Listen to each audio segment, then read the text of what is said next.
yung possible or yung winnability ng another Duterte sa 2028, which is VP Sara. Sinabi nga ni Senator Frank na si VP ang pinakamalakas na kandidato sa ngayon. So, kahit sino namang responsableng political formation, lalo na isang responsableng... Bakit? Bakit? Risa, ikaw na mismo ang nagsabi. Ikaw na mismo ang umamin na si Sara Duterte ang pinakamalakas ngayon. Bakit? Bakit siyang pinakamalakas? So alam mo naman pala na si Inday Sara yung pinakamalakas. Si Inday Sara yung pinakagusto ng mga Pilipino. Ba't ka patatakbo? Bakit pa kayo magbubuo ng lalaban kay Inday Sara kung siya naman pala yung gusto ng tao?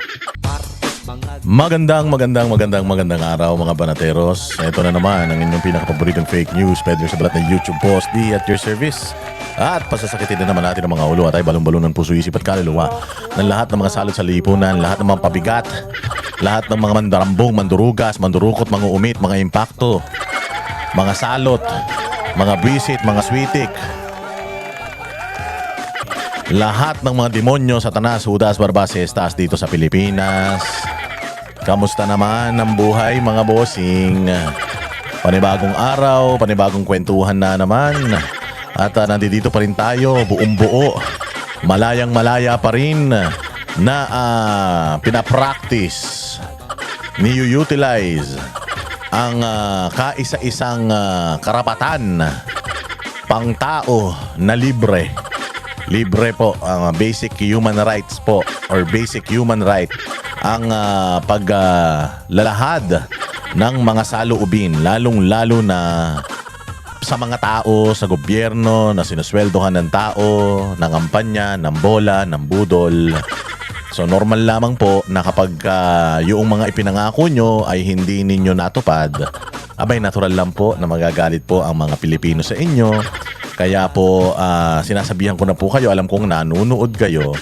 Oo, gusto ko lang pong sabihin sa inyo na bawal po ang pikon dito sa channel natin. Sa channel po natin bawal ang mga iyakin, bawal ang mga balat sibuyas. Lalong-lalo na yung mga politiko na mandurugas. Sa mga politiko dyan na may mga ginawang pagtatraidor, pagtataksil sa bayang Pilipinas, wala po kayong karapatan na magsipagdemanda. Wala po kayong karapatan na magalit. Oo, wala po kayong karapatan. Wala rin po kayong karapatang magnakaw.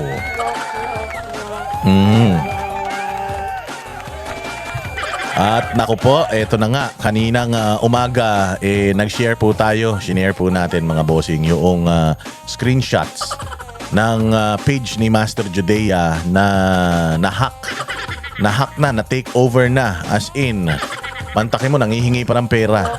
Oo, ano yan verified account yan mga bossing. Wala talagang safe sa social media, lalong-lalo na sa Meta, sa Facebook. Napakawalang kakwenta-kwenta talaga ng Facebook na yan. Ang daling ma-hack, ang daling ma-takedown ng mga pages. O samantalang sa buong mundo ipinapatupad ang malayang pagpapahayag, dito sa Pilipinas ewan ko ba. Galit na galit sila sa Facebook, yung Facebook nga yung pinaka hindi stable na form of platform for freedom of expression. Ay syempre yung mga fact checkers niyan, puros mga loko-loko, puros mga tarantado, puros mga dilawang ebak. Kaya talagang napakahirap. Kaya nga gumagawa kami ng mga pages back up doon sa current na mga pages natin, dahil pinipilit talaga nilang gurgurin ang lahat ng mga Duterte supporters, mga account. So, yun, may bagong gawang account si Master Judea. Follow nyo na lang. Kasi yung kanyang Master Judea na account na ang dami na ring mga followers at may traction na. Target talaga nila mga mga hindi lang basta Duterte supporter target talaga nila yung banatero. So dahil unang na-hack yung kay paring RJ. Tapos punong-puno ng violation. Itong kay Sir Jack, itong ATN, sinasabi ko nga sa inyo na they're attempting to take it down. That's why gumawa tayo ng bagong Facebook page, ang Boss Dada Facebook page. Kulay puti yung logo niyan. Kasi ito yung original na Facebook page natin. Mayroon tayong original na Facebook page. Matagal na yun. Simula nung nabuhay ang Facebook, yun na yung Facebook natin. Then gumawa tayo ng page. Taon na yun. Kung gaano katagal na tayong nagwa-vlog, ganun na katagal yung page na yon, mga bossing. Diyos mio. Na-take down yon, pina-take down yon. Nino, magaling na si Risa. Noong lumabas yung yung mga balita, kasagsagan ng balita patungkol kay alias Rene, yun, ginamit nila yun. Yung lahat ng mga nagsishare ng videos, nagko-comment tungkol dun sa alias Rene, putragis take down, as in, hindi lang yung page, pati yung original Facebook account natin. Verified pa yon na na sintanda na ni Mark Zuckerberg yun. Tinake down nila. So gumawa tayo ng bago. Fortunately, yung ginawa natin bago, ang lakas, ang bilis. Oo, in a span of 3 or 4 months, naka 300,000 followers na tayo dyan sa Facebook. And grabe, yung engagement yan. Nag-i-engagement yan ng at least mga 100 to 150 million per month na na engagement. Grabe. O kaya lang, ayun na nga ang masama, tinatry i-take down, nilalagyan ng mga violations para unti-unti, malimit ka mag-live, malimit ka may mga functions na ililimit sa'yo.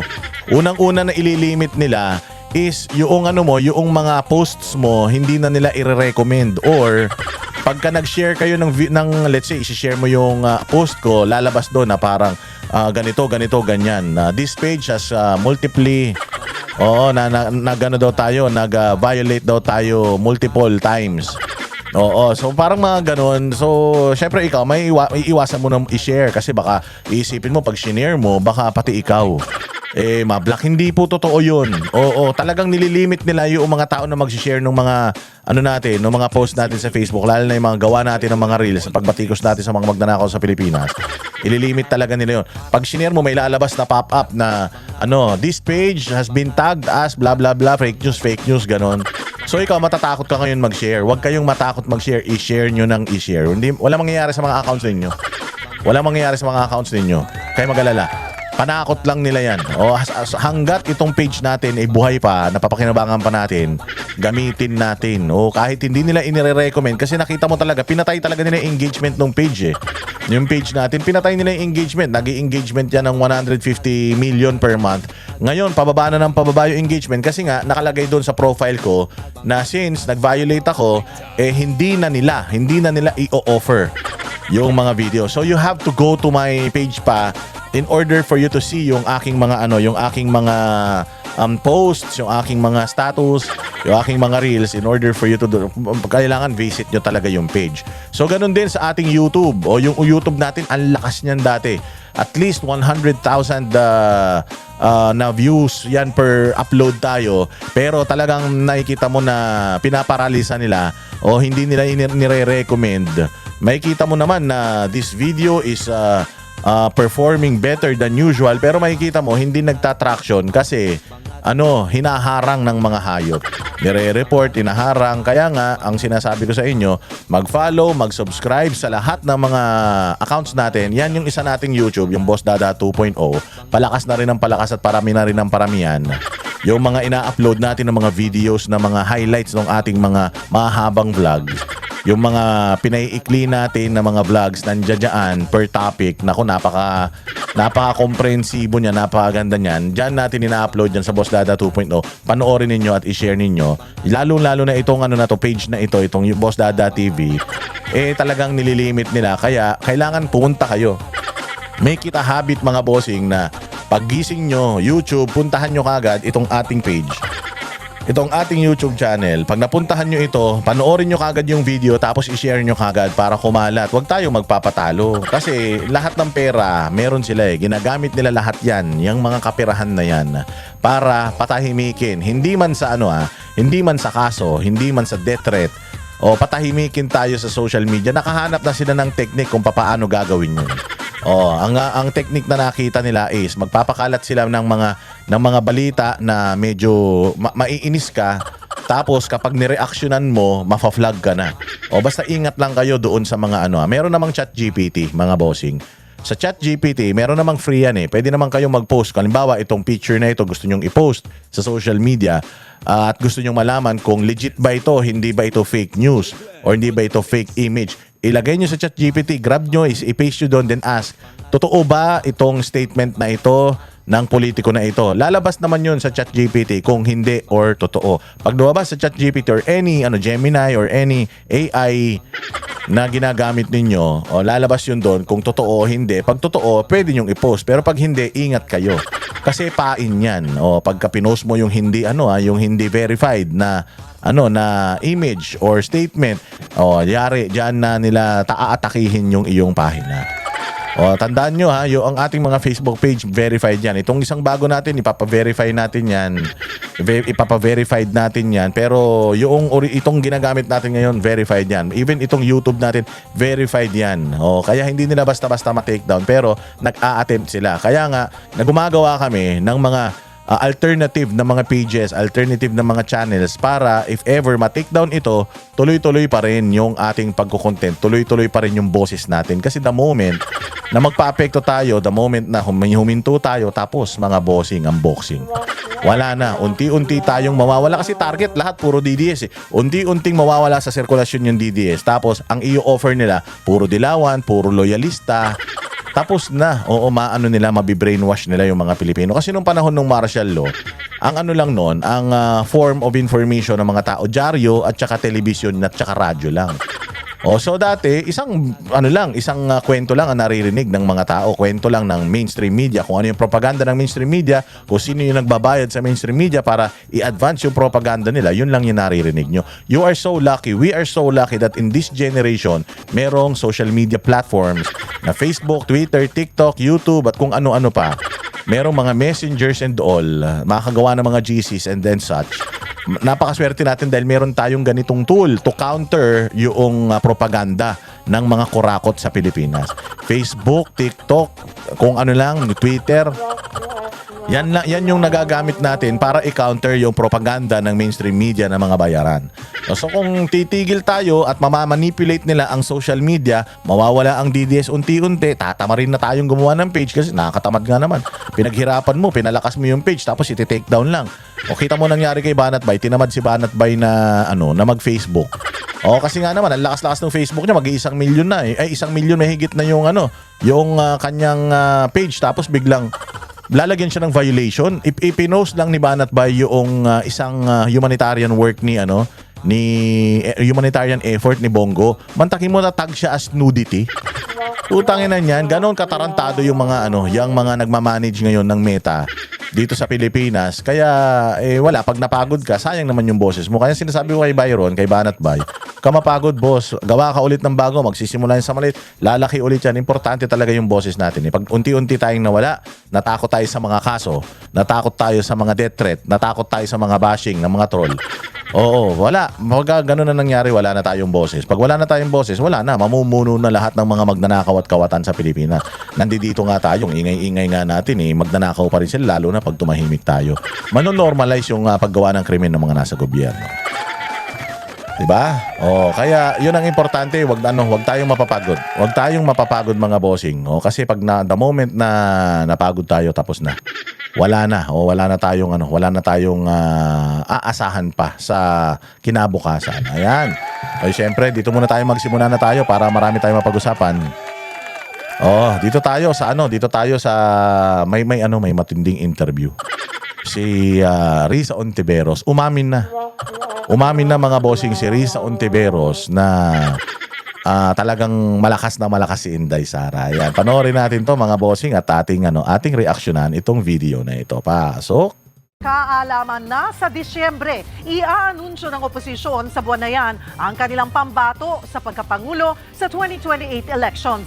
Yan din ang buwan kung kailan inaasahang malalaman kung tatakbo nga ba si Vice President Sara Duterte. Okay, so this coming December, di ba sinabi ko naman yan sa inyo even before na this 2026 magiging matindi ang bakbakan, magiging mainit ang labanan. Kaya nga itong 2026 doon tinitake down yung mga channels ng mga Duterte supporters. Binuboost yung mga content creators ng pro-administration at saka ng mga dilawan tae. Tapos yung mga Duterte supporters inaatake ng mismong mga dapat yung human intervention ng Meta. Kung makikita nyo, hindi ba yung parang isang opisyal ng Meta dito sa Pilipinas, yung representative nila or counterpart nila dito sa Pilipinas, taga-akbayan. Kaya naman pala lakas-lakas ng propaganda ng mga makakaliwa ngayon. Kung makikita nyo, meron pa nga silang advertising. Meron pa silang ads na it's as if they're recruiting yung mga kabataan to join yung kilusan, di ba? Kaya pala lakas-lakas nila. So pahihinain nila tayo. Palalakasin nila yung boss nila. And then, yung tao medyo mabibisit, makakalimot, hindi na makikinig dahil siyempre wala na sa sirkulasyon yung mga Duterte supporters eh. Tapos pag nawala sa sirkulasyon yung mga Duterte supporters, yung mga Duterte vloggers, sasabihin na biniyaran niya para tumahimik. Pero ang hindi ninyo alam, ginagamit nila lahat ng makinarya para pahinain yung ating boses. Kaya sabi ko sa inyo, importante yung paglalike at pag-share ninyo. Kasi ito lang magagawa natin sa Bayang Pilipinas eh. Wala tayong maasahan sa korte. Wala tayong maasahan pag nagsampa ka ng kaso laban sa mga tiwali, pagtatakpan nila. Pagka nag-file ka ng impeachment sa Kongreso, pagdating sa presidente, wala. May mga investigasyon na gumagana pagdating ng panahon. Hindi yung mga totoong perpetrators, yung totoong mga most guilty, hindi nakakasuhan. Isa na nga lang ito, si Pangandaman. Hindi ba si Pangandaman? Nasan na? Akala ko ba maingay yung balita kay Pangandaman noon. Nasangkot siya dito. Itong mga Bersamin, Pangandaman, hindi ba yung Pangandaman pa nga, tinanggal pa nga o nag-resign pa nga. Pero magtataka ka, bakit itong Pangandaman, sobrang lakas ba nito para hindi masampahan ng kaso ba? Daan-daang milyon, bilyon ang nawala sa pera ng Pilipinas sa loob ng 1, 2, 3 taon. Trilyon ang ninakaw na pera ng taong bayan nitong mga ito. Paanong hindi pa sila nakakasuhan? Kaya nakaraan, sinabi ko sa inyo, hindi pa nila kinakasuhan yung Bersamin. Hindi pa nila kinakasuhan tong Pangandaman. Siguro, ang deal nila, hindi kayo makakasuhan, kalma lang kayo, hindi kayo makakasuhan. Pero alam ninyo na nakasubilang sila. Nakasubilang sila kapag lahat ng ebidensya, lahat ng investigasyon at yung galit ng tao papunta na kay Bongbong, isasakripisyo nila yung mga yan. Parang baraha yan na ilalaglag mong ganun ilalaglag nila yung mga baraha na yan. Yung Pangandaman, yung Bersamin na yan, kung sino-sino pa, yung try, give, o laybar. Pagdating ng kagipitan, ilalaglag nila yan. Even si Bongbong at saka itong si Martin Romualdez. Nag-aano na sila may conflict na sila Kita mo, ang payat na nila pareho. Paano? Nag-aagawan na sila ng kapangyarihan. Ibig sabihin, ito, si Bongbong, demonyo. Si Romualdez, demonyo. Nag-aagawan na sila ng naghihigupan na sila ng kapangyarihan. Kung sinong pinakamalakas, may higop niya yung kapangyarihan ng isa, mauuna mamamatay isa. Sobrang lakas ng kapangyarihan ng kadiliman nila parehas dalawa. Naghihigupan sila. Kita mo, ang payat na nilang dalawa. Kaya nga nagtatanong si Guanzon noong nakaraan, ano bang ginagamit yung pampapayat? Kaya ba kayo pumayat kasi itinigil nyo na yung pagdadrugs o itinigil nyo na yung pagkulimbat ng pera ng taong bayan? Yun, hindi sinabi ko lang kung ano yung sinabi ni Guanzon. Dito naman sa ating channel, nagre-react lang naman tayo sa balita di ba? Kung ano yung mga naririnig natin, ilalabas natin yung reaction natin. Hindi tayo gumagawa ng istorya dito, kaya nga nagpapakalabas tayo ng mga balita na nagkakalat na sa social media at lalong-lalo na galing dito sa mainstream media. Kasi itong mga to, may mga prangkisa ito. Mayroong internal na na check and balances ito. So pag lumabas yan dyan, for public consumption dyan. Kaya nga, nire-reaction na natin. Di ko alam bakit nagagalit kayo, nagre-react lang naman tayo. So ganun na nangyayari ngayon, mga bossing. Yung mga totoong perpetrators, so wala tayong pag-asa Wala tayong magawa. Yan, nasa kanilang kapangyarihan. Anong gagawin ng taong bayan? Ang gagawin ng taong bayan, dito sa social media, magsusumbong. Dito sa social media, mag-iingay kasi wala tayong pag-asa sa mga legal na paraan hindi ba? So this coming 2026, magiging malakas ang laban, magiging bukbakan talaga at pipilitin nila si Inday Sara na ipin down. Kaya lang, medyo sa nakikita ko, tinatry muna nilang pagtakpan lahat ng mga katarantaduhan nila. Isasakripisyo nila yung mga senador, sasakripisyo nila yung kung sino-sino mga tao. May mga lalabas na mga issue sa China, issue kay issue na naman kay Pastor, issue sa ganito, EJK, issue sa ICC, para mapagtakpan yung totoong problema ng Pilipinas, which is yung flood control scandal. Ngayon, kapag yung tao na na naman, bumalik na naman doon sa flood control, meron na naman sila mga isasakripisyo ng mga tao. May mga bagong issue na naman napuputok kasi ginamit nila si Atong Ang Si Atong Ang ayaw magpagamit, hindi nagpahuli. Hindi ba? Matalino si Atong Ang. Sabi niya, putya, gagamitin ako ng mga ito para malihis lang yung issue ng flood control. Kaya ngayon yung sinasabi ko, marami silang mga baraha.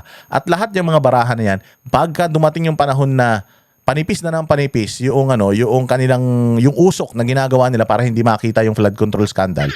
Ilalaglag nila ng ilalaglag yan. Nilaglag si Atong ang kaibigan nila yan. Nilaglag kung sino-sino, tapos susunod na ilalaglag niyan itong sila Trigib, sila Pangandaman, yan si Bersamin. O tapos pag nalaglag na yung mga yan, hindi pa rin nakontento ang mga tao. Ang ilalaglag na yan, either or BBM or si lang yan, si Romualdez. Kaya nga nagpapayata na, kaya wag kayong titigil.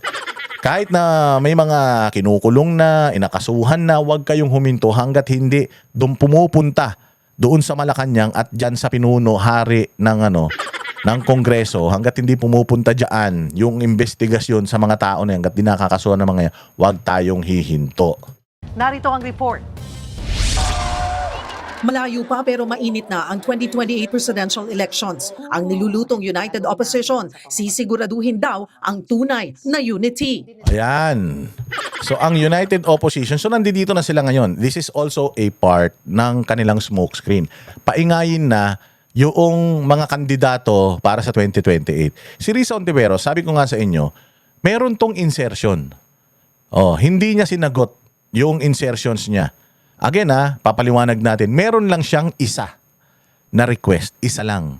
Yung request na yun dumaan sa legal. Tapos, sandamukal yung kanyang insertions. Noong 2025, ang insertions nito umabot ng 1.3 billion. 1.3 billion yata yung inabot ng insertions nito. Isa lang ang nirequest niyang proyekto. Tapos itong tao na ito, hindi naman siya, ang advokasya niya, kababaihan, kabataan, yun ang advokasya niya. Pero kita mo yung insertions niya, flood control at saka kung ano-anong mga infrastruktura. So magugulat ka. Nilabas yun ni Katunying. Sabi niya, wala daw siyang insertion, amendments daw. Sinabi ni Katunying, talaga, wala kang insertion? Ito, nilabas ni Katunying yung listahan ng mga insertions nilang lahat. Nanahimik siya bigla. Ngayon, tingnan mo, kaya hindi niya binabanatan sila Marcos, si Romualdez at saka si Sandro Marcos sa sa issue ng flood control. Kasi pwedeng kasapakat siya. Pwede. Bakit ko masasabing pwede? Hindi ba ang sinabi nila, kapag may nakita kang mali, tapos hindi ka nagsalita, kasabwat ka. Tama? Oo, pag sinasabi mo naman na hindi ako kasabwat, ayaw ko lang magsalita, yun na nga ang problema. Kapag alam mong mali, nagbulag-bulagan ka, nagbingi-bingihan ka, hindi mo ginamit yung iyong mandato para sitahin ito, hindi ka man siguro direktang involved sa nakawan, pero the fact na kinonsinti mo yung nakawan, parang halimbawa lang yan, meron kang kapatid, mamamatay tao, itinago mo sa bahay mo. Hindi naman ikaw yung pumatay, hindi ka rin naman sangkot doon sa pagpatay, pero the fact na itinago mo yung isang kriminal sa bahay mo, sangkot ka na sa kaso. The fact na alam mo yung kaso pero hindi mo sinisita, sinusumbong yung tao, ibig sabihin, ka na, kasapakat ka na doon. Tawag dito, riding in tandem ka na doon. So itong si Risa Ontiveros, hindi niya tinutulig sa galit na galito sa 10 milyon 10 million pesos na halaga ng libro na pinapagawa ni Inday Sara para ibigay sa mga estudyante ang pamagat Tunay na Kaibigan. Galit na galit siya dun. Pero hindi siya nagre-react, hindi siya nagagalit doon sa 25 billion na i-deliver di umano kay Bongbong, kay Rasandro, kay Romualdez. Hindi siya nagre-react doon. Galit na galit sila sa 125 million na ginastos ng isang buwan. Ang flood control project natin sa isang araw, sa isang araw 1.5 billion. Ang flood control project, araw-araw ang ginagastos natin. Galit na galit sila sa 11 araw daw na ginastos na 100 milyon, yung 1.5 billion araw-araw, hindi nila sinisita. Yan ang sinasabi natin. A real unity talaga. Kasi sobra tayong dinivide, sobra tayong pinolarize ng nakaraang mga taon. So, sino namang society ang pwedeng mag-progress kung... Teka. Sinasabi nitong kupal na ito na dinivide daw ng mga nakaraan. Tsangina, sino ba nag-divide? Kayo lang naman ang mahilig mag-divide eh. Kung matatandaan ninyo, si Pangulong Duterte, kaya nga pinalibing niya si Marcos Sr. Kaya nga siya nakipagkaibigan sa mga NPA, inilagay niya yung mga NPA sa mga ahensya ng gobyerno dahil maiingay kayo, rally kayo ng rally, lagay ko kayo dyan, tingnan ko kung may magagawa kayo. Kaya nga tinatry, ang isang purpose ni Pangulong Duterte, why in-impose niya or in-enforce niya yung Supreme Court ruling na mailibing ito si Pangulong Marcos Sr. dyan sa libingan ng mga bayani kahit nasa libingan ng mga tanga dapat din nililibing yan. To unite, sabi nga niya masyado ng hati ang Pilipinas between the loyalista at ng mga makakori.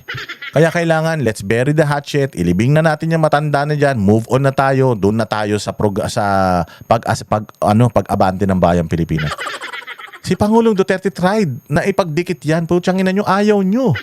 Ayaw nyo, never again, never again. Tapos hindi lang nadagdagan, dating never again lang, naging anti-Duterte kayo. So kayong mga dilawan, anti-Marcos na nga kayo, anti-Duterte pa kayo, ito ang masama. Ito ang masama ha. Sinuportahan nyo, ayaw nyong suportahan si Bongbong Marcos noong nangangako pa lang siya at hindi pa siya nagnanakaw.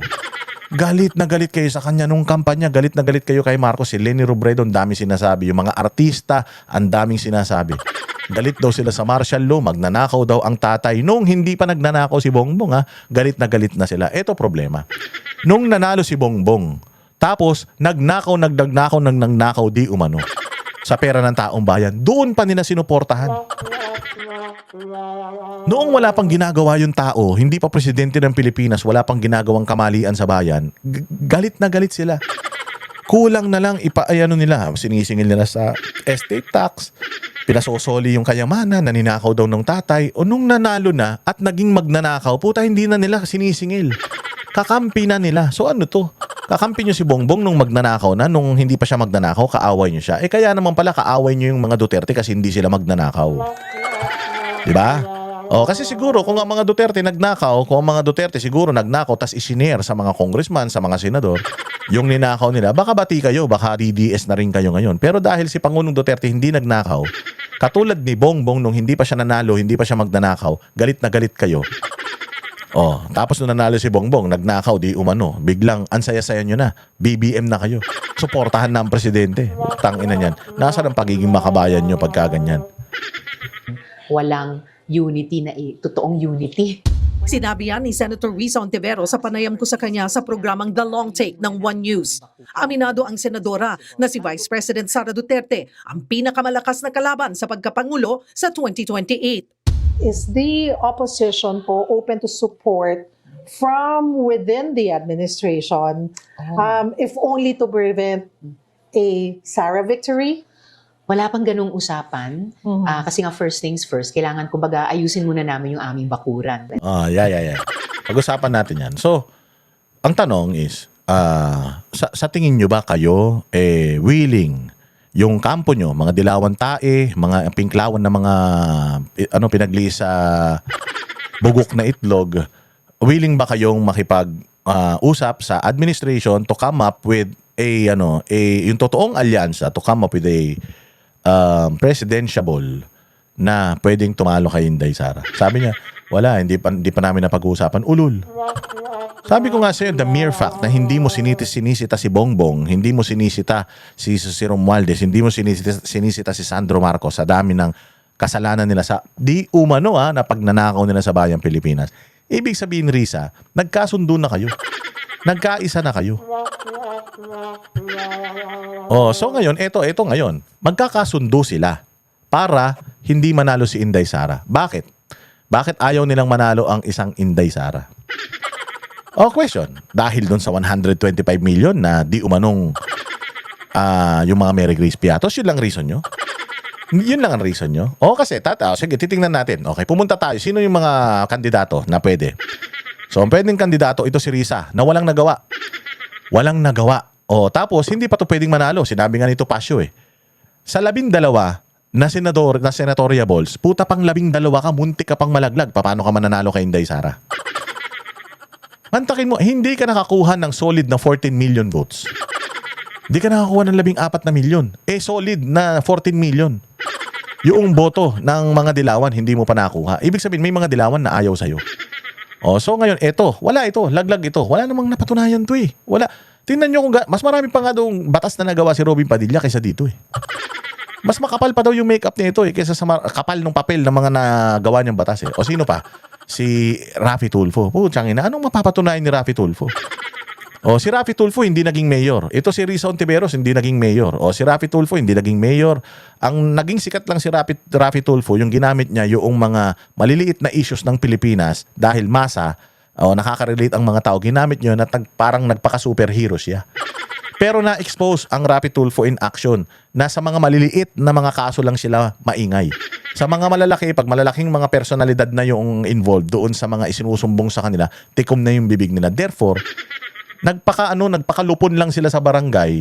Ginamit lang nila yung taong bayan para sa views, para makilala sila at eventually maging mga senador sila. Wala napatunayan yan. Si Raffy Tulfo, Diyos ko po. Malabo pa sa ihi ng bagong panganak. At saka karamihan ng masa, bagamat nakikinig, nanonood sa Raffy Tulfo in action, mga Duterte supporter yan. You cannot beat Visayas and Mindanao. Masyadong malaki yung Visayas and Mindanao. Iko-compare mo sa Luzon. Sa Luzon, sabi ko nga sa inyo, ang pwede nyo makuha dyan, at least siguro, mga 65% sa inyo. Pero the other 35%, mga bossing, Duterte na yan. So 35% ng mga Duterte versus 35, yung kabuuan ng Visayas Mindanao plus yung 35% ng Luzon. Do you think kaya yung talo ni Sinday? Sino pa yung pwedeng itapat? Puta, si Nicolas Torre daw, anak ng tinapay. Hindi, putangin na yun. Taga-bungkal na nga lang ng imbornal yan. Kahit nga sa MMD, hindi na daw nire-respeto yan eh. Pucha nga na, tatakbo pa sa pagka-presidente. Sino ba yung pwede nilang ilaban? Si Leni Robredo, malabo. Bakit? Napaganda niya na ba yung Naga? Ang dami daw adik sa Naga. Nagre-reklamo nga siya nung nakaraan kasi sobrang laki daw ng problema ng Naga sa droga. Late-late ng Naga kapurit lang. Hindi niya nga maayos. Magpe-presidente pa siya. Sino pa? Si Trillanes, anak ng tokwa na yan. Sabi ko sa inyo, si Trillanes, kahit tumakbo ng hubot-hubad dyan sa labas, walang papansin dyan. Walang kwentang tao yan. Hindi na nga tao tingin ng mga Pilipino dyan, kuto eh. Oo, mas masahol pa sa bulati ang tingin ng mga Pilipino dyan. So malabo, sino yung nakikita? Ang pinakamalakas na pwede nating makita na lalaban kay Inday Sara, si Leni Robredo na napakalabo. Sobrang labo. Bakit? Nilampaso na ni Inday Sara yan eh.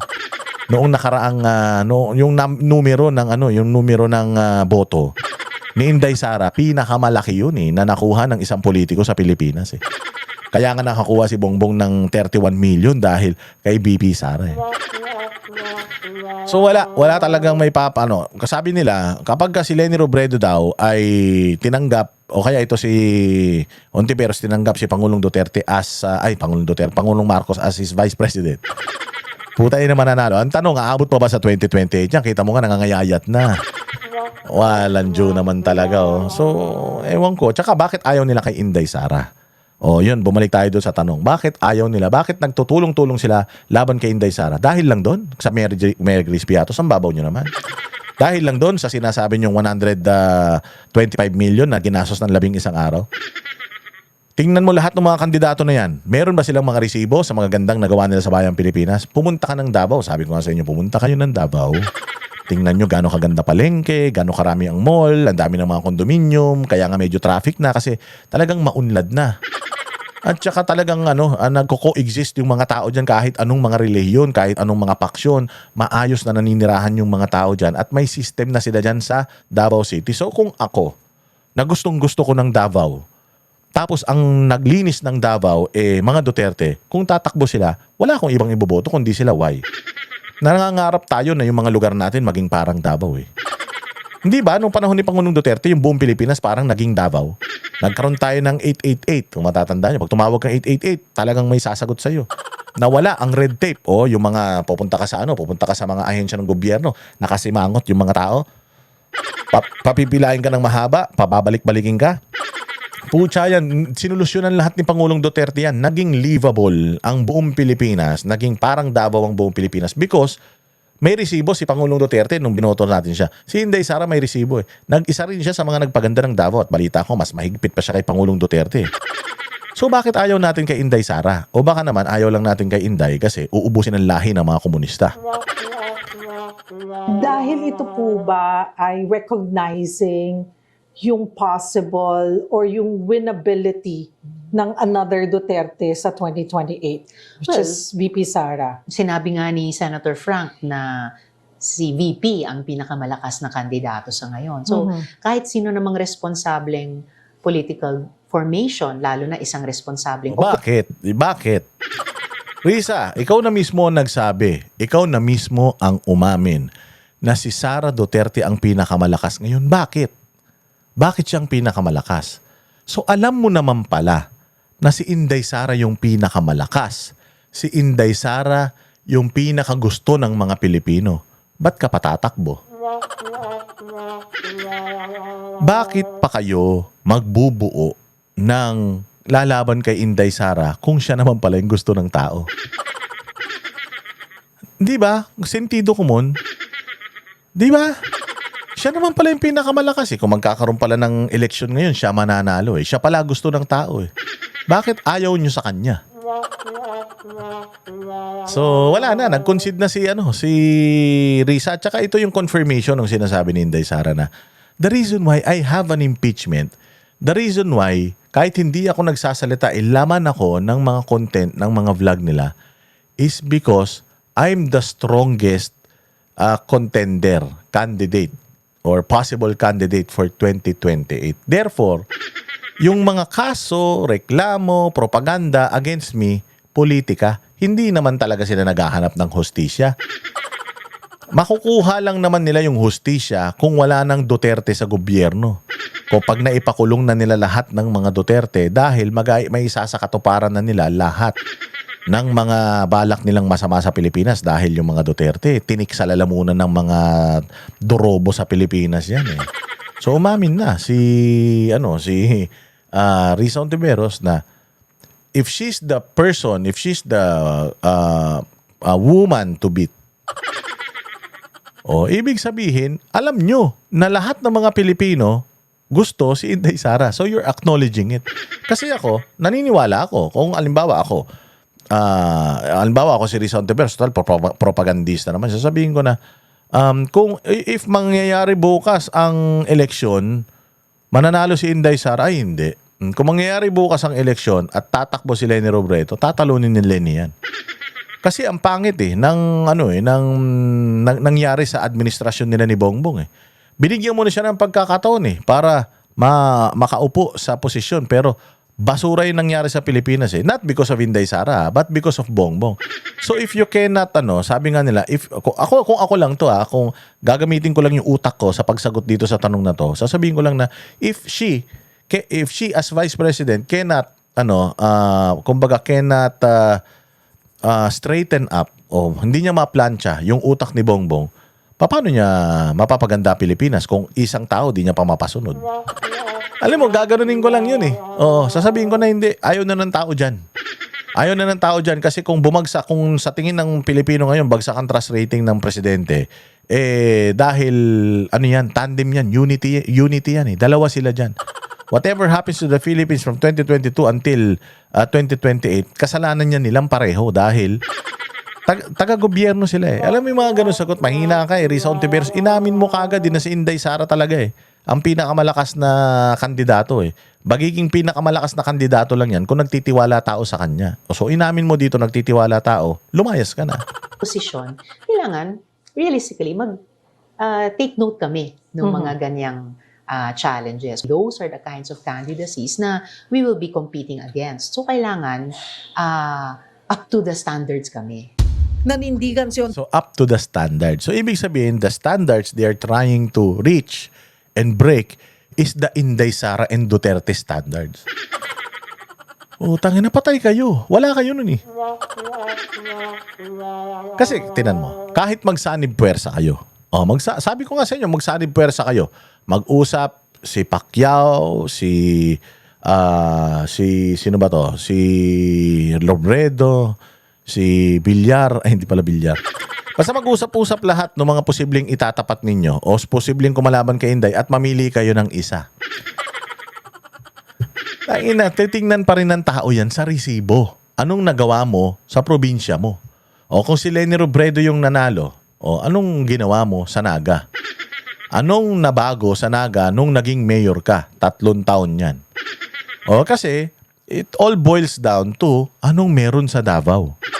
Kasi pag kinumpara mo yung Davao versus sa mga lugar na itong mga tumatakbo o tatakbo na kakalabanin si Inday, Hindi pwedeng mag-compete yung mga kanya-kanya nilang lugar. Hindi nyo nga naayos yung mga lugar ninyo. Tapos lalabanan nyo si Inday Sara, may magandang resibo ang mga Duterte sa Davao. Patay kayo dyan. Tiberos na hindi sila basta-basta aanib sa mga partido na hindi nila pareho ng mga ipinaglalaban.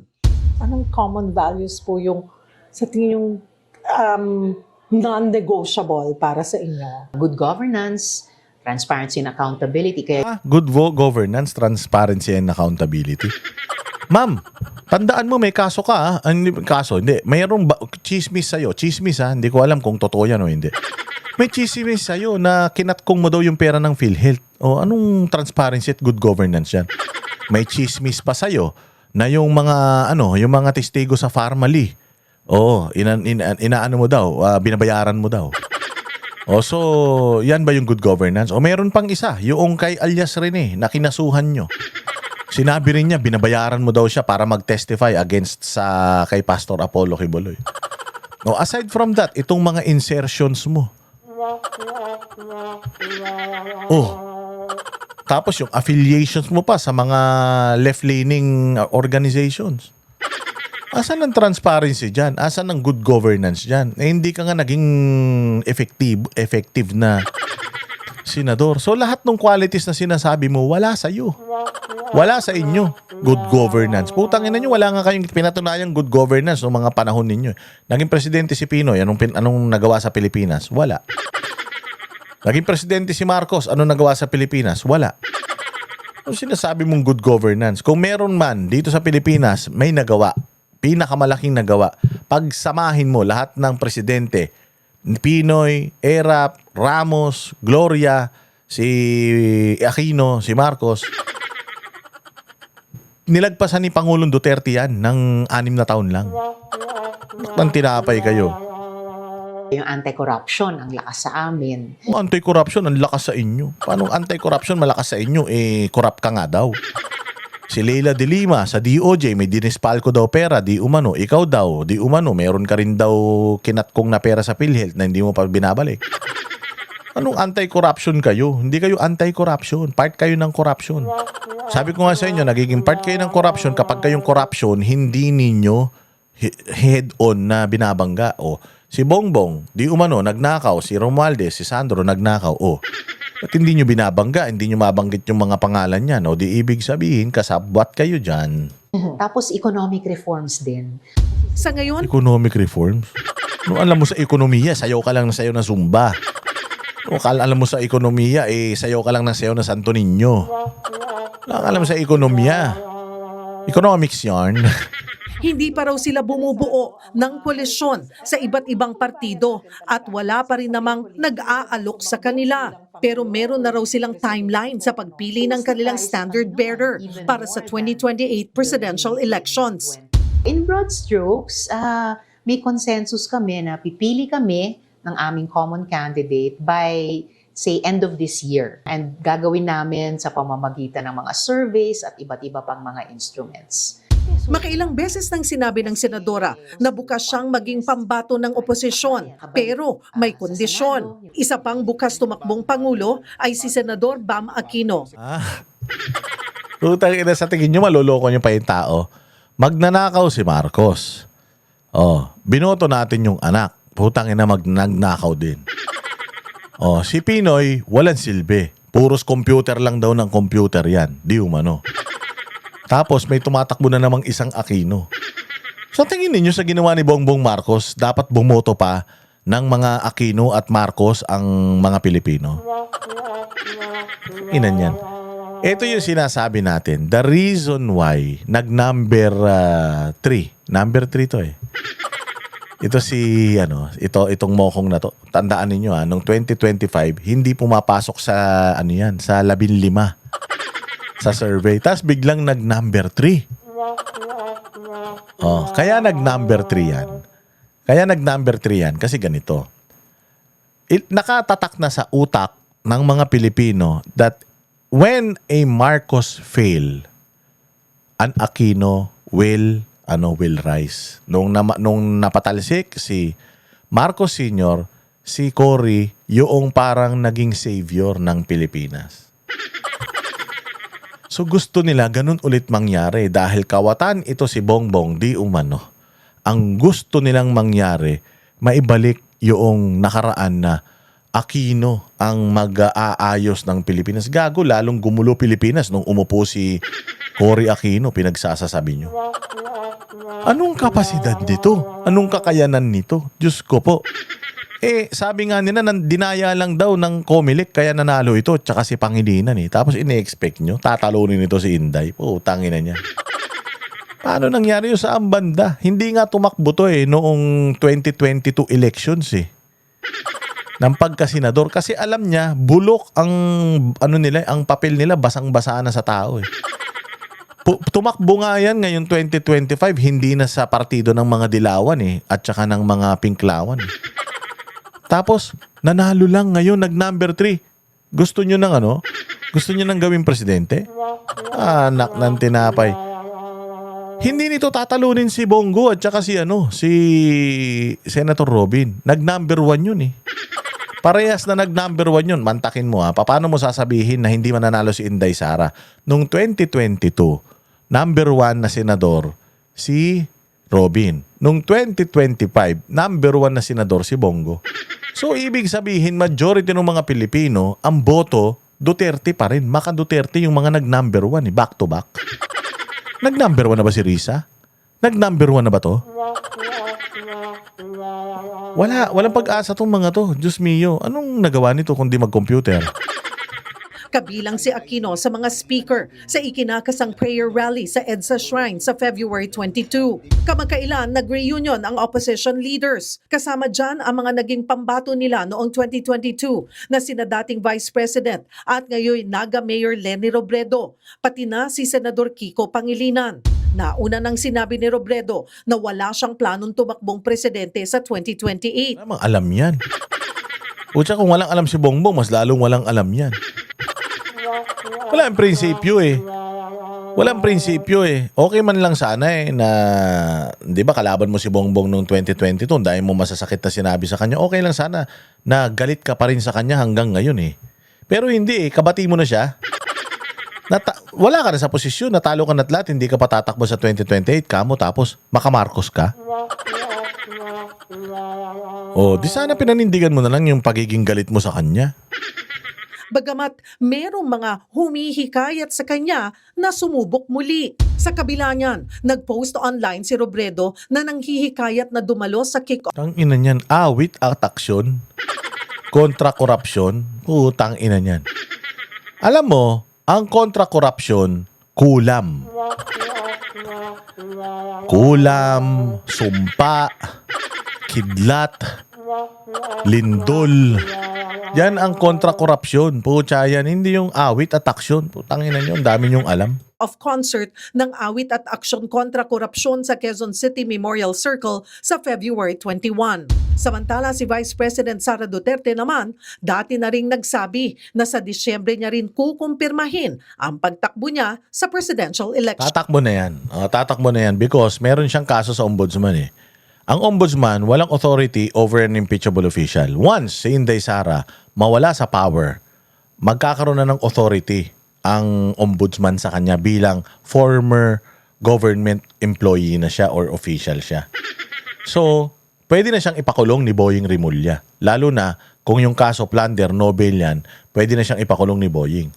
So, sabi ko nga sa inyo himbis na sana si Inday Sara walang planong tumakbo sa 2028 dahil sa ginagawa ninyong mga katarantaduan sa kanya, panggigipit sa kanya, mga kaso na isinasampan yung wala ang mga katuturan, dahil diyan, mas mapipilitan tumakbo itong Ali.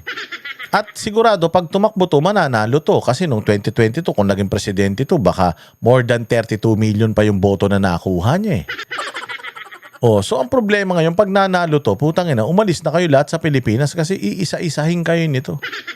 Sa lahat ng kahayupan na ginawa nyo kay Inday Sara, pagpapahirap na ginawa nyo sa kanya, yung 6 na taon na vice-presidente siya na binalasubas siya, ginawa nyo pa yan sa mga magulang sa tatay niya. Maniwala kayo, putang ina niyan, kung magkakaroon ng magiging madugo ang bansa.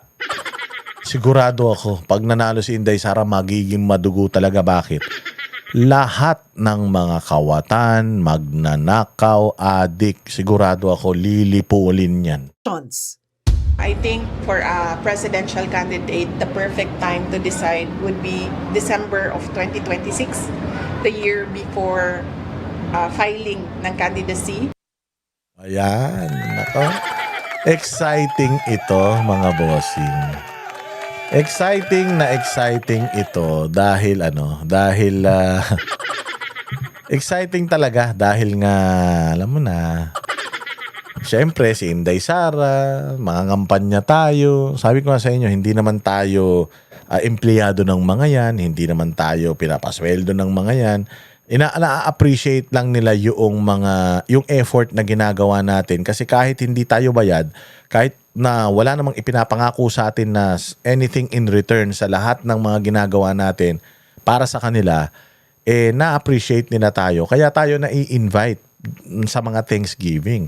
Pero, mga bossing, hindi tayo ihinto. Talagang iaano natin yan. Talagang ilalaban natin yan si Inday Sara. Ito yung parang mas maganda tong isang interview na to ni Risa Ontiveros. Pakinggan natin. Nandun po ba yung talagang Mas diretso to mas diretso. pagkilala na mahirap talunin ang isang Sara Duterte sa pagkapangulo sa 2028? So, ayon ako kay Sen. Frank. Mhm. As of today, siya talaga ang pinakamalakas na kandidato. Oy, umamin. So, umamin si Risa, siya talaga ang pinakamalakas na kandidato. Risa, therefore, bakit yung pinakamalakas na kandidato? When you say pinakamalakas na kandidato, pinakapinagkakatiwalaan ng tao. Ba't wala kayong tiwala? Hindi ba kayo tao? Ilan yan? Wala. Tapos ang boxing. Mhm. So, kung pipili kami ng kandidato sa hanay namin at mag-unite kami sa kanya, kailangan maging kasing lakas nung kandidatong iyon at kalaunan maging mas malakas sa kandidatong iyon. Maging mas malakas. Baka malakas ang putok. Kasing lakas ng kandidato which is si Inday Sara or mas malakas pa dun. Sino yun? Baka mas malakas ang tama. Kung mas malakas ang tama, kayo yun. Panalo na kayo. Kung mas malakas ang amat, si Bongbong, panalo na yan. Angat na angat. Paano nyo aangatan? Si Inday Sara. Si Inday Sara may mga napatunayan na sa Davao. Kayo wala pa. Wala nga yung mga plataforma Puros mga lip service na yung mga plataforma nyo. Puro kayo kahol. Wala namang kayong kagat. Kung ngayon ang eleksyon, VP Sara for President, and since wala pa kayong candidate, opposition na lang. Kung sino man yung bakit mas dapat kayo ang piliin over her? Ano ang meron nilalatag ngayon ng opposition, maipapangako ng opposition sa sambayan ng Pilipino? I think yung maipapangako ng isang united opposition candidate is something new, something better. Paano nga something new? Paano something better? Dalawa lang yan. Marcos, Aquino. Dalawa lang yan. Si Marcos, worse than Aquino. Kung Aquino na naman yung pipiliin natin or Leni Robredo or Risa Ontiveros, that's even worse than Bongbong Marcos kasi wala mga experience din pare-parehas yan. So paano magiging better? Wala kayong may pagmamalaking mga bagay na nagawa ninyo during your term na kasing significant ng mga nagawa ng mga Duterte. Wala. Saan mo kukunin yung resulta ng pinagsasasabi mo na yan, Risa? So, hindi pag-uulit sa isang nakaraan na nasubukan na natin, kundi something different and better. Different and better? Ikaw na ang nagsabi na if the election will be held tomorrow, malakas si Inday Sara dahil pinagkakatiwalaan ng tao. Kung meron pang mas better sa kanya, dapat yun ang number one contender. Si Inday na nga yun . Si Inday yung mananalo kung bukas. So, ibig sabihin, walang mas better sa kanya. Siya yung betterest. Siya yung betterer, ma'am. Siya yung pinakamalakas. So, paano mamaterialize ng better? At saka sinasabi mo na, ayaw na natin noong naranasan na natin. Tanga. The reason why Inday Sara is leading ngayon because yung naranasan namin nung panahon ni Pangulong Duterte, gusto namin yun. Iko-compare mo sa lahat ng administrasyon, previously and current, walang sinabi doon sa 6 na taon na yun ni Pangulong Duterte. Paano mo sasabihin na gusto nyo nun? Eh, meron na kayong chances para lagpasan yung mga nagawa ni Pangulong Duterte. Nilay niya na yung blueprint eh. Nilay niya na yung mga proyekto eh. Popondohan nyo na lang, hindi nyo pa nga nagawa during your term eh. Tapos sasabihin ninyo na gusto nyo nung iba naman. Anong iba naman? Iba na naman magnanakaw, ganon. Kasi dapat naman siguro sa pagsulong sa kinabukasan, oo, maging bukas tayo, panatilihin ang mga mabubuti mula sa nakaraan. Pero iwan din natin yung mga lumang bagay na nasubukan na natin na we want something better. At yun, Ano yun? Paano mo gagawin yun? Wala. May make-upan mo lang. Wala nga nagawa sa Senado eh. Nagsasasabi mo, mismong mga dilawan ayaw sa'yo. Si Guanzon nga ayaw sa'yo, dilawan yan eh. Oh, marami nga na mga dilawan. Galit kay Bongbong. Ngayon, kaalyado na ni Bongbong. Hindi nga kayo solid eh. Kaya nga nagtatalo-talo kayo, kanya-kanya kayong mga pasikat, nagpazuzumba ka eh dahil ultimong dilawan, hindi mo makuha yung 100% ng populasyon nyo eh. Better ka dyan. yun yung ika-craft ng opposition. Ano yung something new, something different, something much better than we have experienced in the past. Yung may tunay na compassion, malasakit. Importante Sa bansa. yung pagmamalasakit sa bawat kababayan. Isama natin yung strength na binanggit mo kanina kasi kailangan malalakas tayong lahat at malalakas yung mga leader natin para bakahin ng napakaraming Malakas magnakaw. bigat na hamon. Kailangan magpoprotekta kasi Poprotekta saan? Magpoprotekta sa magnanakaw, sa adik. Magpoprotekta sa mga pusher, ganun ba? Mga smuggler, magpoprotekta sa mga contractor, sa mga engineer na mga kawatan. Ganun ba? Ganun ba? deserve naman ng ating mga kababayan to feel secure, to feel safe. And ayun, Secure? Ina maglakad ka dyan. Tingnan mo ngayon, ang dami ko napapanood sa Facebook ng mga binabaril, hinahablutan, riding in tandem, road rage, safe and secured. Hindi yan nangyari nung panahon ni Pangulong Duterte. Yes, maraming namatay nung panahon ni Pangulong Duterte, pero kampanya pa lang sinabi niya na yon. It will be bloody. Patatabain ko lahat ng mga janitor fish dyan sa Manila Bay. Mauubusan lahat ng kriminal. Ginawa niya yung pangako niya. Yun ang ipinangako niya nung kampanya na uubusin niya ang lahat ng magnanakaw, corrupt at saka ng mga addict. He delivered on his promise. He delivered on his promise tapos nagagalit kayo. Eh kung ayaw pala ng tao na maubos yung mga addict, yun ang kanyang plataforma, bakit siya binoto ng tao? Ibig sabihin, majority of the Filipinos naging masaya sa outcome ng war on drugs niya. Ang hindi lang masaya nung panahon ni Pangulong Duterte yung mga addict. Kaya nga yung mga pupunta sa ICC eh. Mga pamilya nun puros mga addict eh. 'Di ba? something better para mapalakas pa rin yung pag-asa natin. Poprotektahan mo ba kami? Oo naman. Itong kung addict ka, Cheryl Cosim, poprotektahan ka ng mga yan. Kung kriminal ka, poprotektahan ka ng mga yan. Pero kung matinong tao ka, pakukulong ka niyan. Oh, 'di ba? Oh, dito naman tayo sa isa pang balita. Ang daming balita ngayon. Ito, balita ito patungkol diyan sa ICC. Oh, eto, naniniwala ba kayo dito sa sinasabi ng mga ulol na ito? Pinagbabantaan daw ng DDS. Tangina niyan, kayo pa yung na pinagbantaan.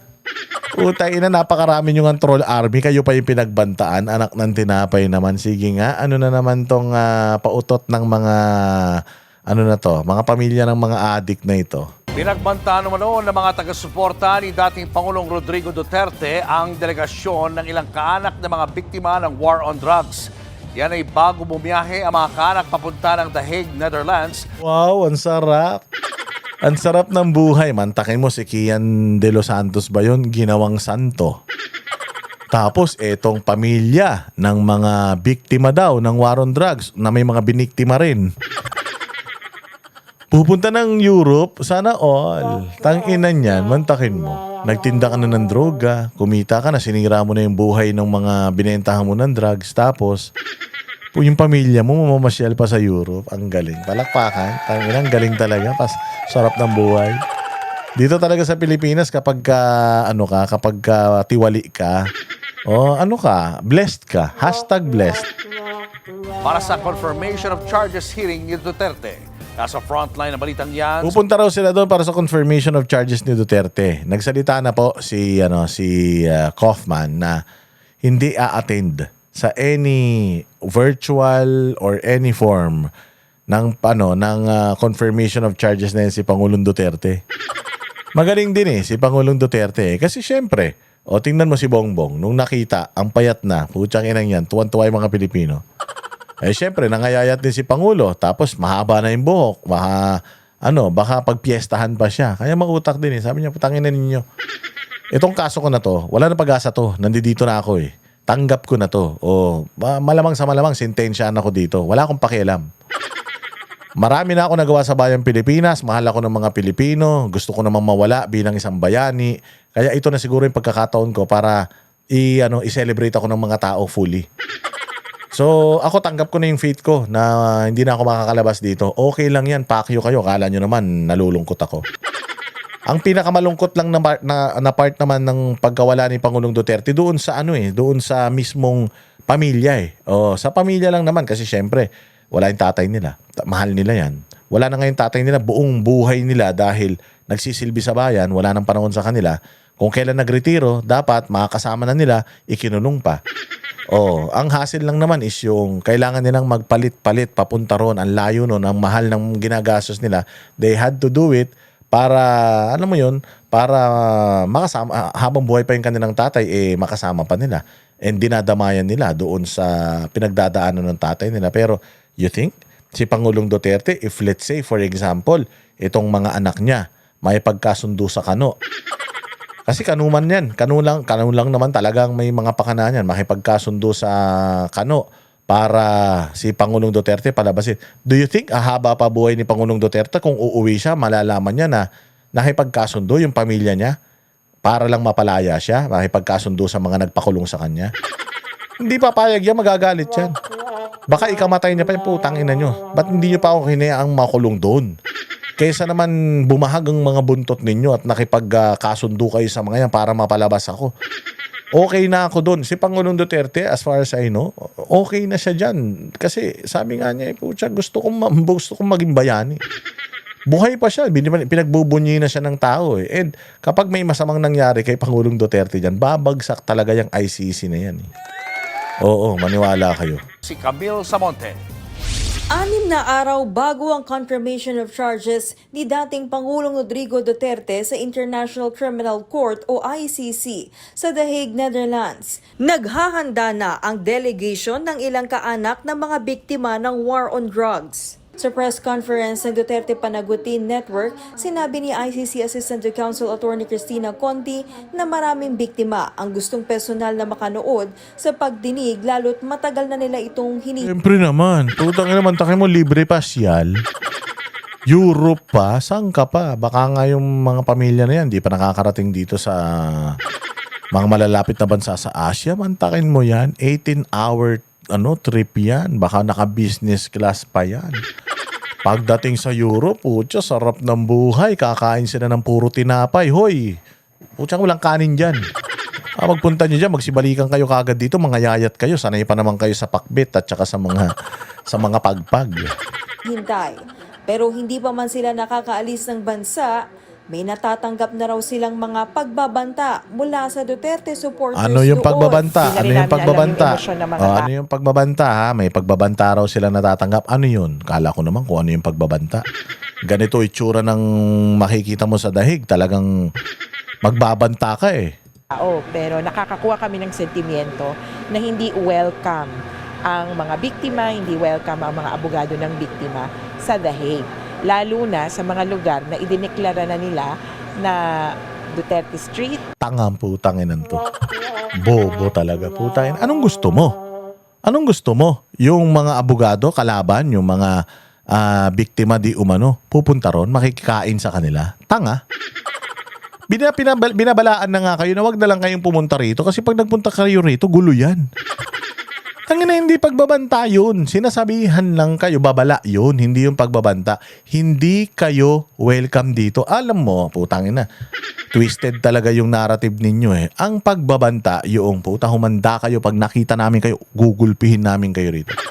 Pag nakita namin kayo rito, putang ina, maniwala kayo, may mangyayari sa inyong masama. Puti kong ganun eh. Babala yan. Itong Duterte Street, huwag kayong pupunta rito. Natural. Ba't kayo pupunta ron? Magpipicture kayo kay Pangulo, tsaka may nagkakainan yung mga Pilipino dun, makikikain kayo.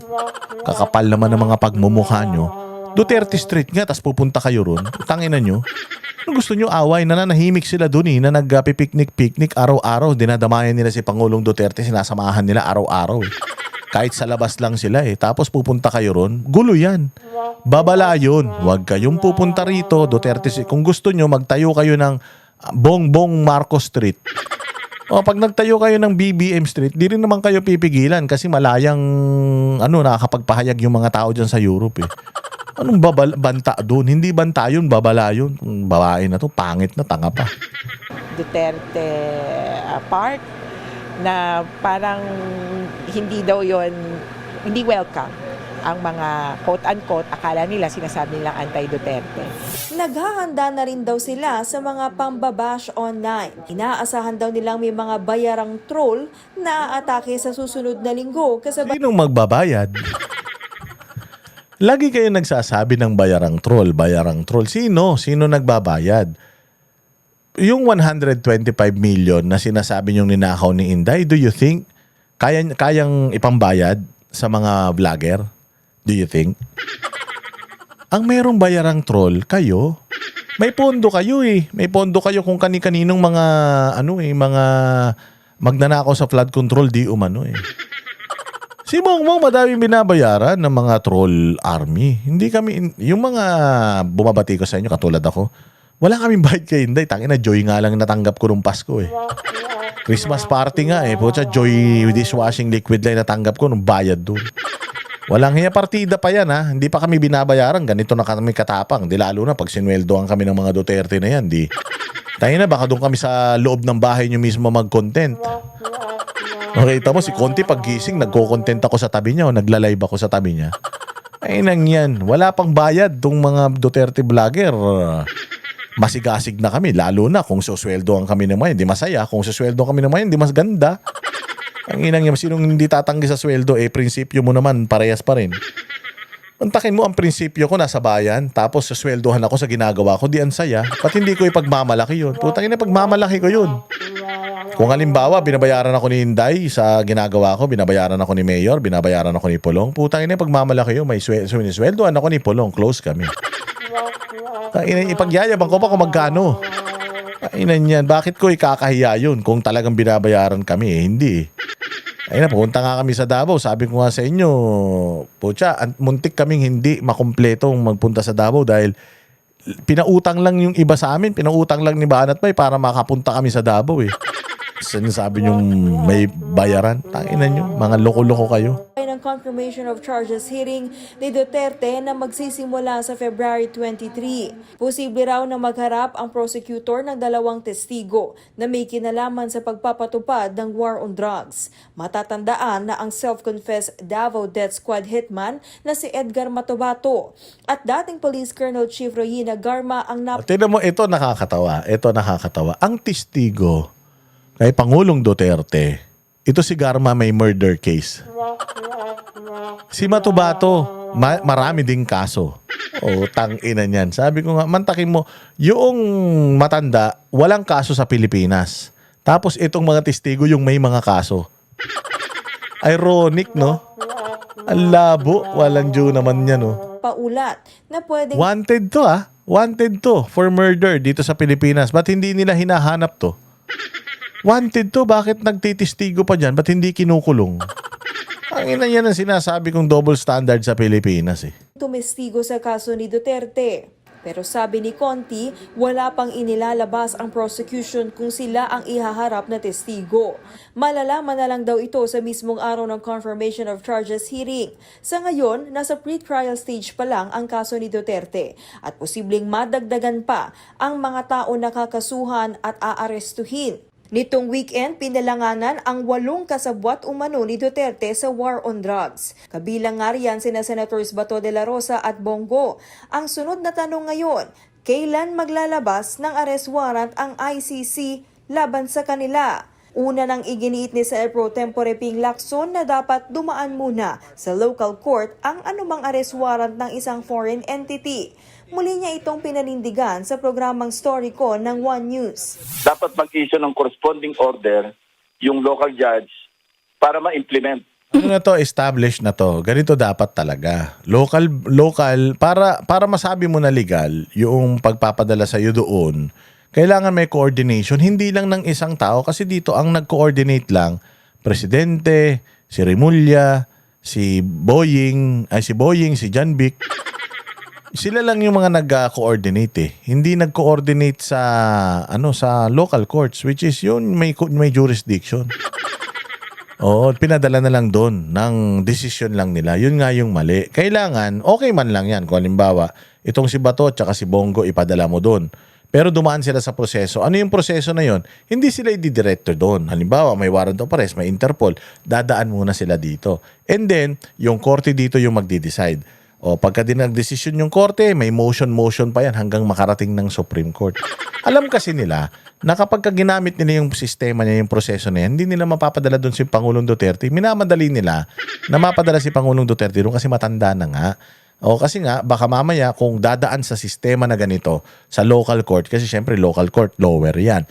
Pagkatapos yan, may Court of Appeals pa yan. Pagkatapos ng Court of Appeals, meron pang Supreme Court yan. So, bibilang ng taon bago ma-execute yung warrant na yan para may padala yung isang akusado o inaakusahan sa International Criminal Court from dito sa Pilipinas, ipapadala dun. O alam nila kaya gusto nilang shortcutin. Kaya shortcut nila si Pangulong Duterte. Kasi nga akala nila pag wala na si Duterte, tatahimik na. Hindi, lalong umingay eh. So, nakuryente sila ngayon. So ito yung tama. O kahit pa paano si Lacson may nasabi ring matino eh. Pero meron pa rin talagang hindi matino sa Pilipinas tulad nitong mga to. Before the implementation of the execution of the warrant of arrest, kailangan merong corresponding order from the local court.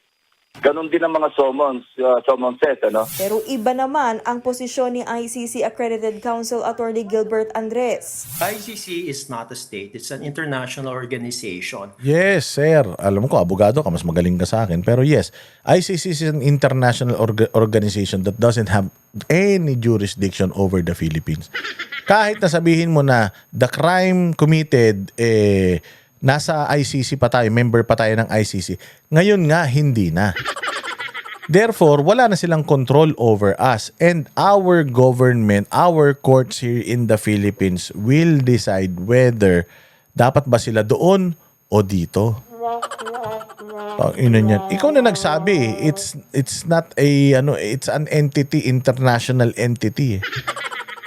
Ayaw nga natin sa China, ayaw nga natin nung ginagawa sa South China Sea, tapos papayag tayo na manghihimasok yung mga dayuhan dito sa Pilipinas at didiktahan tayo, kukunin yung isang Pilipino na property ng Pilipinas, kukunin ng ganun-ganun lang nang hindi mo kalahi, papayag ka.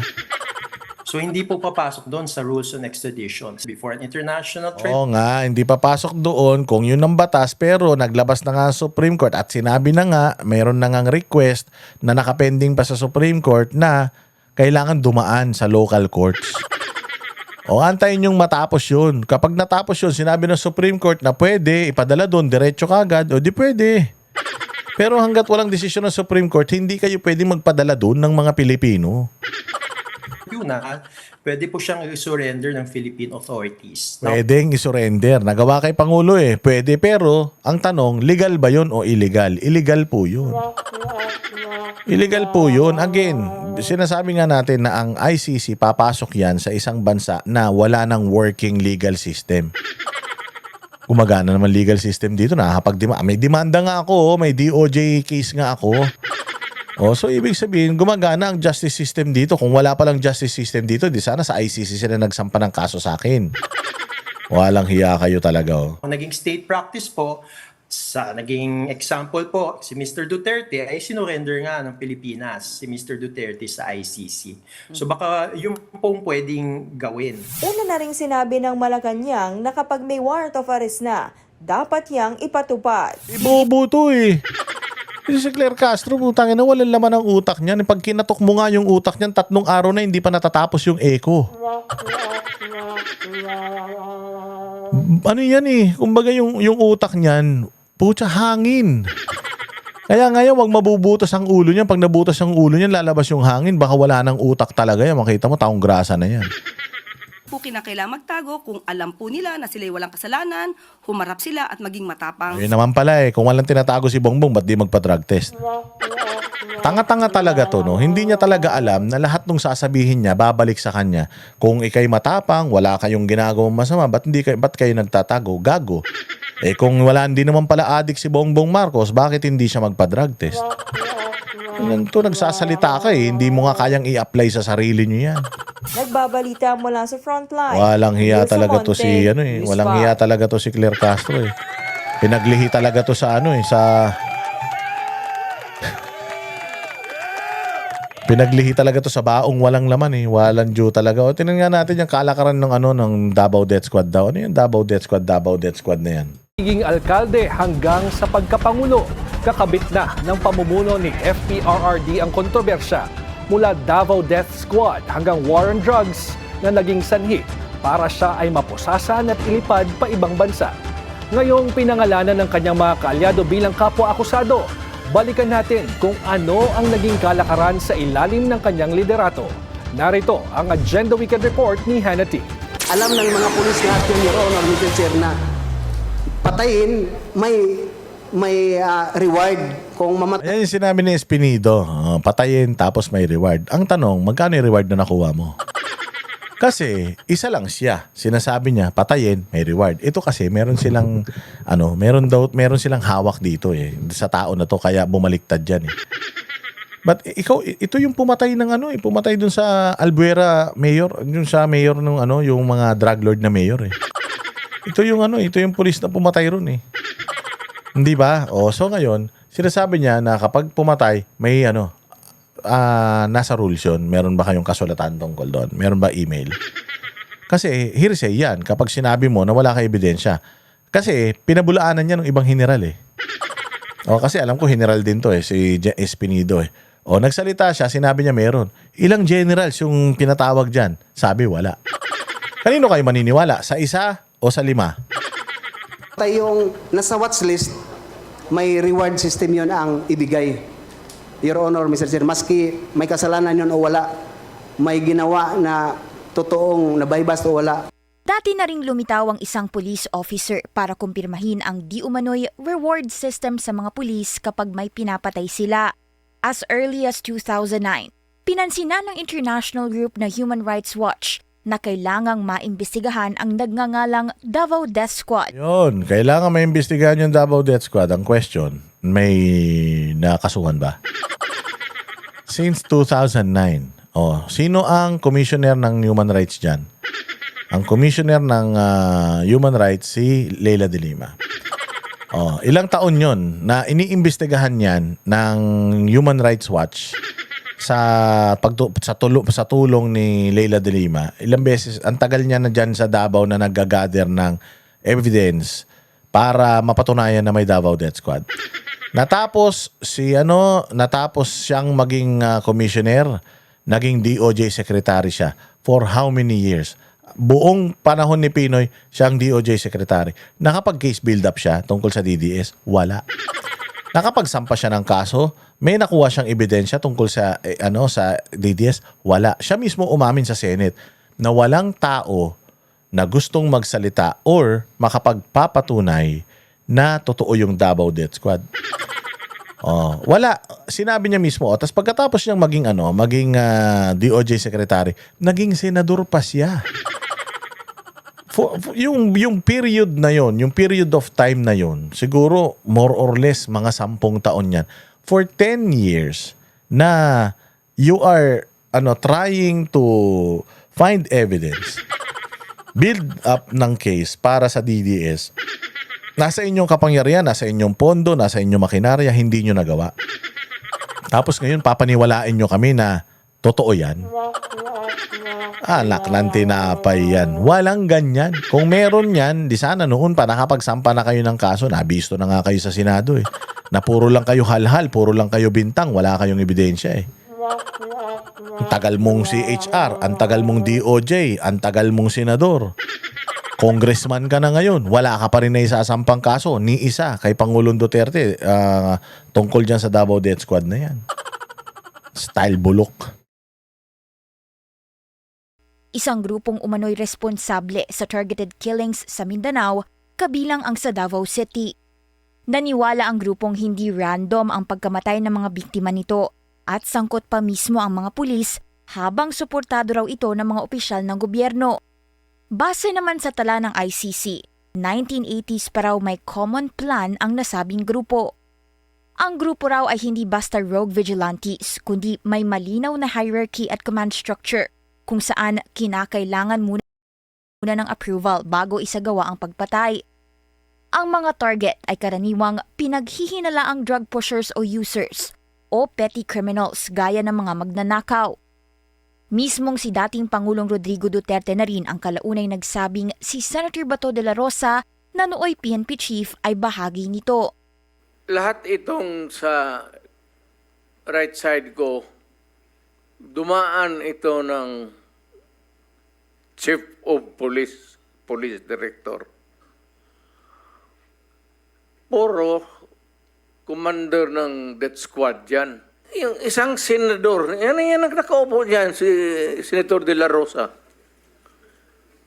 Death squad rin yan.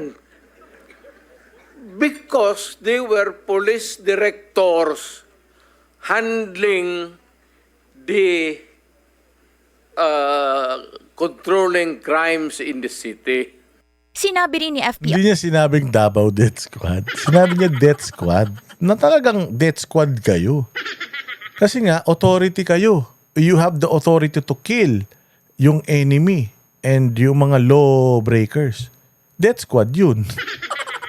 Hindi niya sinabi na yes, indeed, there is a Davao Death Squad and I'm leading it and these policemen are members of it. Ito yung tatak namin. Meron kaming oath of service.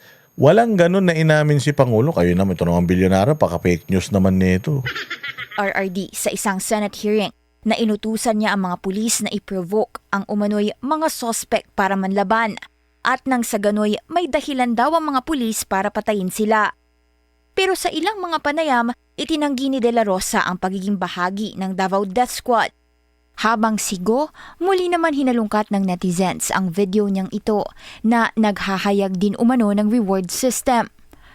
Nabanggit rin po niya, nandyan po rin po yung reward na kanyang sinabi noon, 1 million po sa mga ninja cops, patay. Pag buhay, kalahating milyon lang po. Pag lumaban, 2 million. Ayon sa nooy testimonya ni Lieutenant Colonel Jovi Espinido sa isang House Quad Committee hearing, may kota ang mga pulis manukhang ng di umano'y drug users at pushers. Kadalasan ay umaabot ito sa 50 to 100 households per day. Sa papel, ang tokhang daw ay dapat pagkatok sa bahay ng akusado at pakikipag-usap dito. Pero naging notorious daw ito sa operasyon na nagdulot ng madugong pagpatay. Umabot ang tokhang sa reward system na anyay pumapalo pa raw minsan ng 600,000 pesos. Alam daw ito ng halos lahat ng opisina ng PNP nationwide. Si Espinido ang nooy chief ng Albuera, ang lugar ni dating Mayor Rolando Espinosa, na nooy drug suspect at namatay sa kanyang selda noong 2016 sa gitna ng isang police operation. Tingin ng ICC, si FPRRD ang nooy head ng Davao Death Squad. Tingin ng ICC, imagine 2009, hindi naman ICC nag-investigate noon.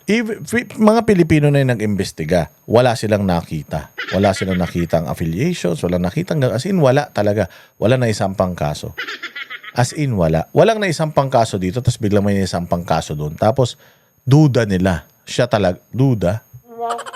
Dapat, guilty beyond reasonable doubt. Dapat meron kayong hard evidence, hindi lang mga hearsay, para mapatunayan nyo yan. And the fact na the investigation sa DDS has been going on since 2009 or even earlier than that, the fact na walang nasampang kaso, the fact na walang mga nakasuhan, the fact na walang ebidensya na umamin mismo si Leila de Lima, being siya yung pinakamatagal na tumarget sa Davao Death Squad issue na yan sa Davao, wala siyang nakuhang impormasyon.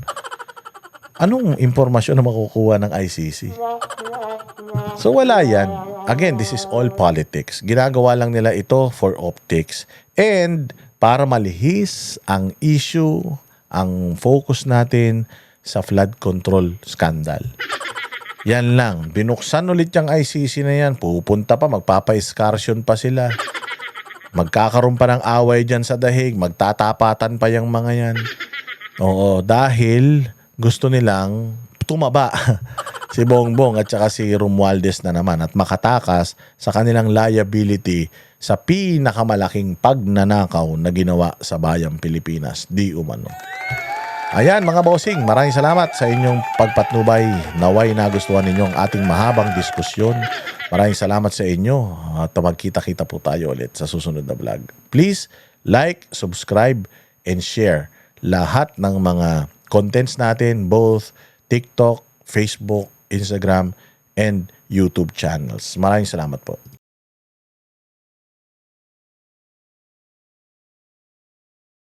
Kami ang boses ng masa, hindi natatakot. Katotohanan lang, di kami nalulunod. Walang bahid ng sismis, lahat ay totoo. Kahit sino ka pa, pag mali ka babanatan ka. Walang pinipili kulay, wala kaming kinikilingan. Basta para sa bayan, kami lalaban. Pagdama palakpakan, pag mali banatan. Di matitinag, di matatakot, para sa bayan tuloy ang sigaw. Sa harap ng kamera, walang halong takot. Mga baluktot, lahat kayo'y tutumba. Ang hustisya at totoo, yun lang ang mahalaga. Kahit sinong harang, di kami matitinag. Walang pinipiling kulay, wala kaming kinikilingan. Basta para sa bayan, kami lalaban.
walang